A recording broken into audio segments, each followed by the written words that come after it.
Hey, super legends, superheroes, and superstars. My name's Dr. Dre, but yes, without the doctor. You're tuned in to Hot Hire, which is the #1 place if you're looking to move forward faster in your job search and in your career. So today, boom, boom, boom, boom, boom, shake the room. I've got an absolute superstar, super legend in the house. Absolutely love this guy, but to bits. So I just want to say a warm, massive, gigantic, ginormous welcome to Mike Cox.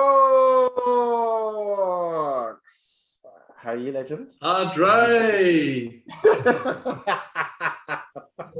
bit much, ATT. Do you want to? We're neighbours. We're both in the southern hemisphere. Hey, super legends, so sorry to interrupt the show. If you do like what you're seeing, please don't forget to like, comment, and share. Thank you. You want to tell us a little bit about yourself and what you're up to? Okay, yeah. So I live here with my family of 5 in South Africa. I've got 3 kids, and ranging from junior school to high school. And I've been in the HVAC, which stands for heating, ventilation, and air conditioning, and the steel fabrication industry for the last 20 years. And recently, I've been the director on 3 different companies, and I recently sold my shares in my last company. And we are preparing to move to New Zealand, the whole family. Yes. So you coming to the dark side of the world? Yeah, I think they call it the land of the long cloud or something to that effect. All right. So I know that you've got some valuable tips to share. What do you want to share today? Okay, so I'm gonna just tell you. I don't know if it's called it a secret or whatever, but it's a bit of a hiring hack. And when you start your company in the beginning, everything is focused on the client, and you soon realize that in order to keep your client happy, you've got to have really good staff. So in the beginning, I was absolutely useless at hiring staff, and yeah, I paid my price and took through the School of Hard Knocks. And through time, I started learning different ways. And there was one specific book that I read, and it's by an author called Patrick Lencioni.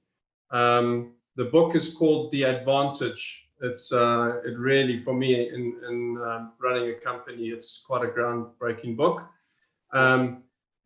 And he speaks about a company, a very well-known company, Southwest Airlines, and they've got a very unique hiring process. And yeah, during their hiring process, they really use like real-world practice while they do their hiring. And so I'll give you an example.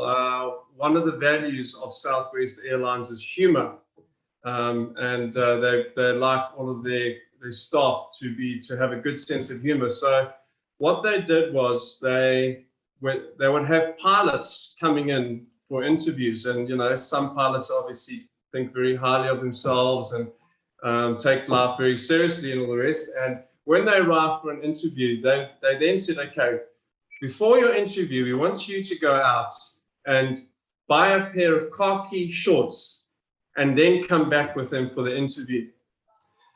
So what it meant was those pilots that didn't have a sense of humor, they were like, is this a joke? And they refused to. And that helped them get to the roots of, whether they actually have a sense of humor. And the ones that did and came back and had a bit of a laugh and a joke, they were like, cool, you've met one of our core values. I love that. That's so cool. Yeah. So I learned that, and I kind of evolved it into a bit more serious way of using it, which I can share with you in a couple of examples. Yeah. Okay. So what I learned from it was, and so just so you know, what I learned over the years, there's three key areas that I look for in candidates. The first one is their attitude. The second one is their energy level, and the third one is their skill set. And if you actually follow Southwest Airlines philosophy, attitude is number one, because they can train anyone if you've got the right attitude. But anyway, so I used the example of using real world practice to test some key employees, and it started off with a more basic type of position where because I had a factory, I needed a storeman and a stores manager, and we had a short list of candidates, and my whole focus over the last 7-8 years was, how do I maximize my ability to obtain whether people actually have the right skill set with a minimal amount of input from me. So for the storeman, I had my factory manager just take a pile of junk and rubbish and screws, nuts, bolts, and just throw it in a room. And then once he had done that, one at a time, you'd request each candidate to organize it into how a storeroom should be, and then to do a stock take. And so they had a short list of 4 or 5. They did that. My only involvement at the end was, I want to see a photo of what that storeroom looks like, number one.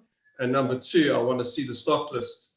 And so straight away, when you see a photo of the storeroom, you can see how well organized and neat is this individual, because that's what you need for stores.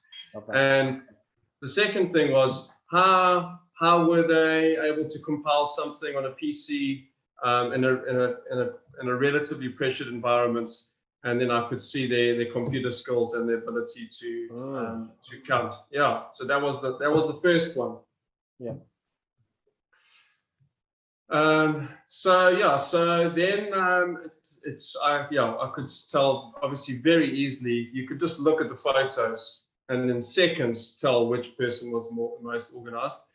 So I started thinking, okay, it's easy to do that in a example where someone is hands-on, but when someone is working in the office, how do you do that? So the next position I then tried it on was our estimators. They used to do our engineering estimating, where our sales come from. And I put together an online Google sheet with a whole bunch of questionnaires on it, and they would it then automatically works out an answer at the end, and they would then fill in that Google sheet online, and anyone that achieved over 80%, my secretary, she would check the scores, and then she would bring them in for an interview if their CV matched what was required, and they got over 80%. Awesome. Then when they arrived, they didn't know it, but then I had another test waiting for them at the interview again. Yeah. And that for me was, in case they had lots of time to Google and try and cheat the system. And so then they would do another test in the interview room. And then once they'd done that, then I'd have a short list. Anyone that had got over 80% then would go through for an interview. Yeah. So that's it on the estimator side. And then I used it then when I sold my shares, and I then had a succession plan. We brought in 2 new positions, which were senior positions. One was a production manager and one was a sales manager. And basically use the same principles then. So for production manager, we had a questionnaire. I would check them though, and it would be real-time problems that we were having in our factory. So I would say, we got this problem, we got that problem, we got this problem. Please, can you give me your systematic approach on how you would solve it? And I would, because I understand some of the basics of production management, which are the concepts of lean, and 5S, I would be looking for those principals, whether they were coming in with the problem solving that they're doing.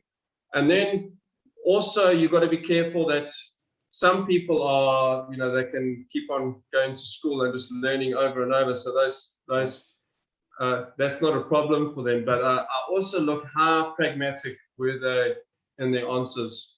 And yeah, you would see very quickly which ones had experience, which ones didn't, and which ones had the skill set to actually to do the job.